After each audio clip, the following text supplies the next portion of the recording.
Sit down, stay a while. While you're here, I'll tell you the story of a friend of mine. As I tell you this tale, I'm inclined to reserve all judgments about all characters in this tale. I advise you to do the same.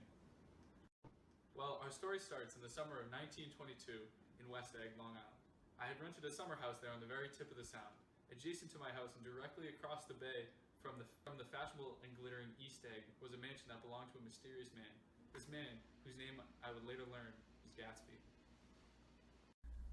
My second cousin, Daisy, lived in East Egg, just across the bay. She moved there after her steep climb up the social ladder when she married Tom Buchanan. I'd known Tom in college. I hadn't seen the Buchanans since just after the war, so I decided to meet them for dinner at their home.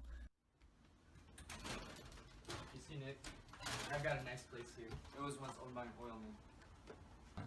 So I told him that he can't afford it, and then just Nick, I'm paralyzed with happiness. How are you doing, Daisy? I haven't seen you in a while. Oh, forgive me. This is my friend Jordan Baker. She plays Pleasure to make your acquaintance. professional golf. Wow, that's amazing. So, Nick, I've heard that you've been living in West Egg. I know someone there. Oh, I don't know a single person. Well, you must know Gatsby. Gatsby? Ring, ring, ring. I believe you might be my next door neighbor. Shh. I don't have to know what's happening. Something happening? It's been said that Tom has a woman in New York. A mistress in New York? Nick, tomorrow I'd like to take you to the city. I'd love to go. Well, it's getting late and I've got a golf match in the morning. I must be going to bed now. I kept hearing more and more about Gatsby as the days went by on Long Island. Upon mentioning I lived in West Egg, everyone wanted to know if I had made acquaintance with the Mr. Gatsby. I hadn't, until one day his chauffeur brought me an invitation to one of the lavish parties I had heard so much about. I decided to go, if only to see what all the chatter was about. Your face looks familiar. Were you in the 3rd Division during the war? Indeed I was. I knew I recognized your face somewhere. Say, you don't happen to know the host, do you? I live right over there, and a man called Gatsby sent over his butler with an invitation. I'm Gatsby. Oh, beg your pardon. I'm sorry, I thought you knew. Say, old sport, would you want to go out with me to lunch sometime? Whatever time suits you best. I'd like to go. Tomorrow, then. Excuse me. Good night. Good night. The following day, Gatsby and I went to lunch in the city with a friend of his. After lunch, I ran into Jordan Baker at the Plaza Hotel, who told me that Gatsby and Daisy were lovers about 5 years prior. She said that Daisy only married Tom because Gatsby went off to fight in the Great War. I couldn't believe what I was hearing. A miraculous coincidence. They used to be lovers, and now they live right across the bay from each other. It's not a coincidence at all. Gatsby bought that house so Daisy would be right across the bay. Oh. As a matter of fact, Gatsby would like you to ask Daisy over for tea one day and then have him come over. Does she want to see Gatsby? I know. She's not to know about it. Gatsby would like to see her. And I gave him the wrong size, It's just, Oh, that's a tough go. but we'll see how everything goes.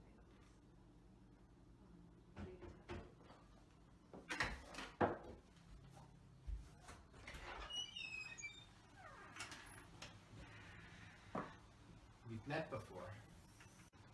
We haven't met for many years.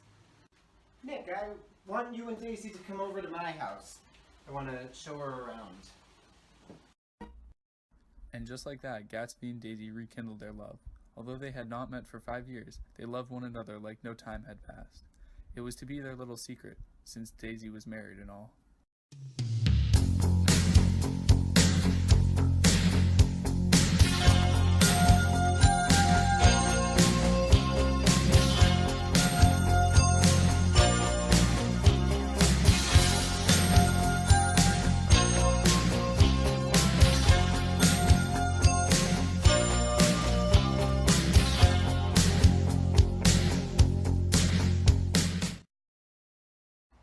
What are we to do with ourselves this afternoon? And the day after, and the day after that? Oh, Gatsby, you always look so cool. You always look so... Alright, fine, let's go to town. Shall we take my car? Alright, let me take your car for a spin, you can take my coupe. You go with Nick and Jordan. We'll follow you in the coupe. It was only a matter of time before Tom and Gatsby butted heads. The tension between them was rising like the heat in a New York summer. Did you see what happened back there? What do you mean, Tom? I've done some investigation on this Gatsby character. Oxford in my butt, more like Oxford, New Mexico or something. Well, then why did you invite him? It was Daisy that invited him. They knew each other from a while ago.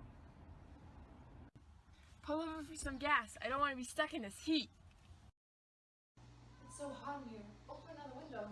Stop complaining. You're only making it worse. I'll leave her alone, old sport. Coming to town was your idea. Where did you pick up that expression, old sport? Don't attack him, Tom.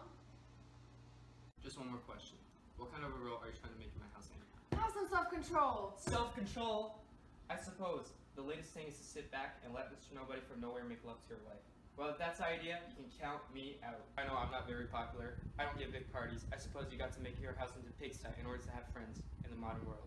Boy, do I have a surprise for you, old sport. Why don't we all just go home? It's getting a little too hot. No, I want to hear this. Your wife doesn't love you. She never loved you. She loves me. I can't speak about what happened 5 years ago because I didn't know Daisy then.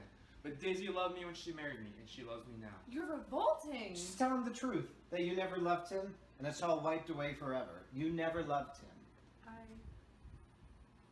I never loved him.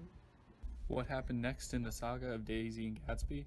Oh well, I wouldn't want to keep you. You were just stopping by for a visit after all. We'll save the ending for another day. What do you say, old sport? Same time next week?